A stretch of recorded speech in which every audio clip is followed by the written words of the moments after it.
All right, good afternoon, everybody. We have David Stearns with us today to talk about a Brewers trade with San Diego. Before we get started, I'm going to remind everyone, unless you're actively asking a question, please remain on mute. David is going to start off with a couple of statements, and then we will go into questions. And when we do, please use the raise your hand feature, which is under the reactions tab. Use that feature, and I will call on you for questions. And with that, I'll turn it over to David. All right, thank you, Mike, and thanks for everyone for hopping on short notice here. Excuse me. Today's trade, as we said in the release, is about doing everything we can as an organization to continue our mission and our goal of giving our team as many bites at the apple as we possibly can to sustain competitiveness and to avoid some of the down cycles that we've seen throughout baseball in the not too distant past. As we look around the industry, teams that have been able to sustain consistent competitiveness, get into the playoffs, compete for the playoffs every single year, these are teams that at times have to make very difficult decisions. And today's decision to trade Josh Hader was a difficult decision. We're thrilled with the amount of talent and the diversity of talent that we were able to get back in this trade.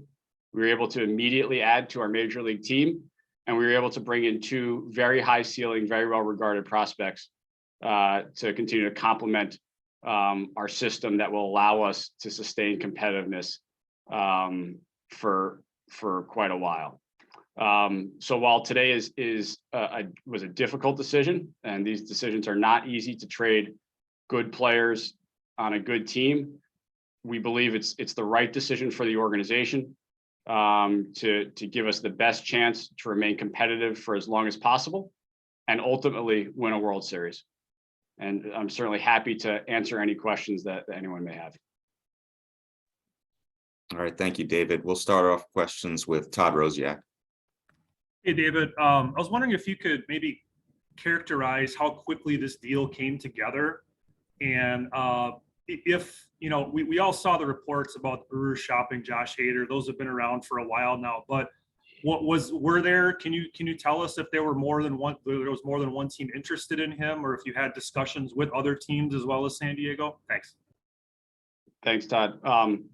So what I'd say is for the last 3 years, and you said it, for the last 3 years, any time you get into a trading season, whether it was the trade deadline or the winter meetings, we would have teams call us.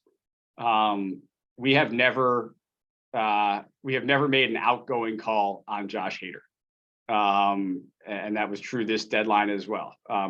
But we have received many incoming calls, and that was true this deadline. And as we always do, we listen. And in this case, we had a couple of very aggressive teams that pursued Josh. And ultimately, this San Diego deal was one that we thought was in the best interest of our organization.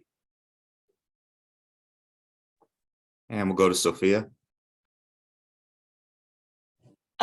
David, I know these are really difficult decisions, and part of that is Josh's performance, in his time as a Brewer. If you could just reflect on, how much he contributed to the team's success in his time here, the 4 postseason appearances, and also just, a player like that can garner that kind of haul to get 4 players back.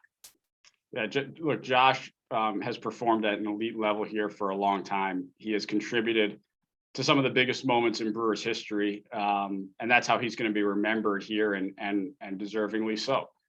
And whenever you have a player of that stature who has performed at that level, saying goodbye to that player is really tough, and it's especially difficult to do in season. But we felt this was the right time, and it is only a player of that caliber that can garner such a significant return to make such an impact on the future of the organization. And we'll go Steve McGargy. You said you've gotten lots of calls about Josh over the last few years. Why was now the time to do it? Was it just a case that this was the best offer you'd ever gotten for him, or were there other factors at play as well in deciding this might be the time to do it? The first factor is the strength of the proposal that the Padres put in front of us. We believe this is a very good package of players that benefits our team both now and for many years to come in a very impactful way.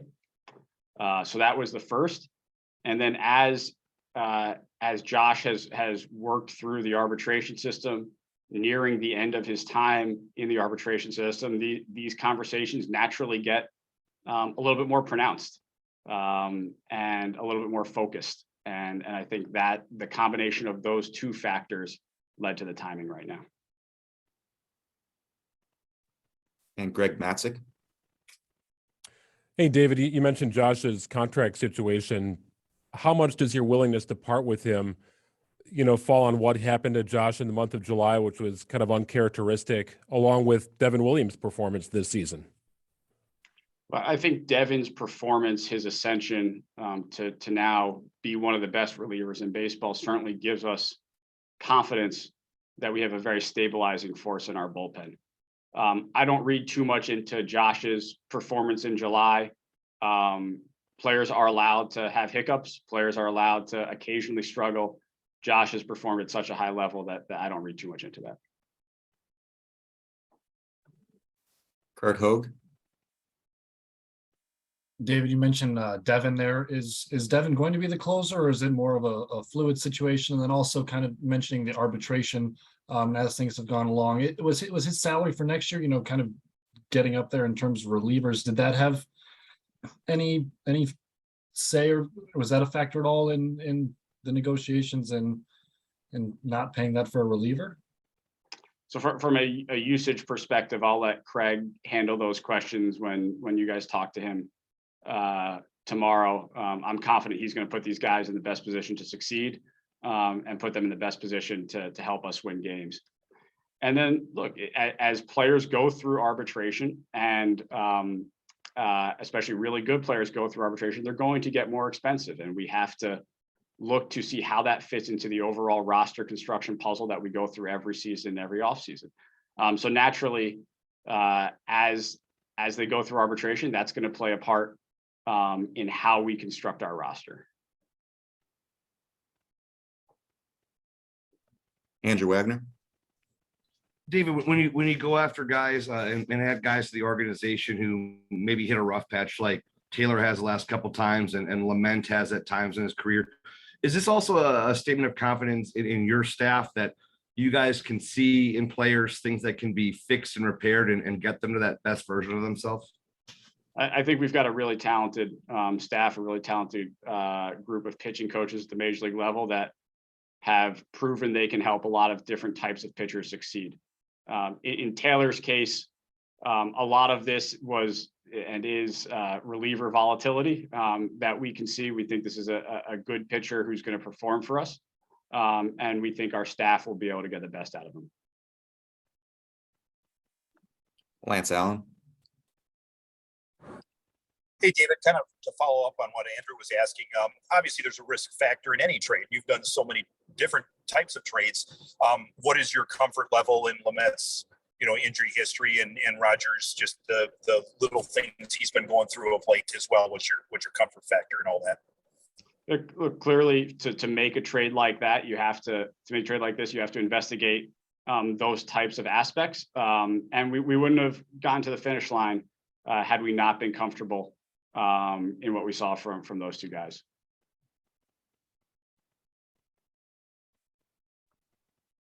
And we'll go back to Todd. David, could you maybe provide a little bit of background on both Kiebert and Gasser, just what they kind of bring to the table, and also, is there a chance we might see Ruiz in the majors at some point this season? So there is a chance we could see Ruiz in the majors at some point this season. He will begin his time with us in AAA, and we'll go from there. Clearly, this is now a player who has had some major league experience. A very talented athlete, a gifted outfielder. And in terms of Gasser, this is, in our opinion, quietly one of the better pitching prospects in baseball right now.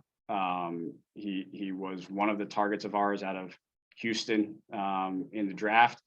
The Padres did a great job selecting him, have done a great job with his development through the first year or so of his professional career. And we're really excited to get him into our organization. And we'll go back to Steve. You still got about a little over 24 hours left before the deadline. Do you like what you have on the roster now, or do you feel there's still more work to be done, improvements you can make from now between now and tomorrow afternoon? I would say we're always looking to improve, and we are very active on the phones right now. We have a lot of conversations that are going. It is always difficult to predict what gets over the finish line, but we've got a lot going on right now.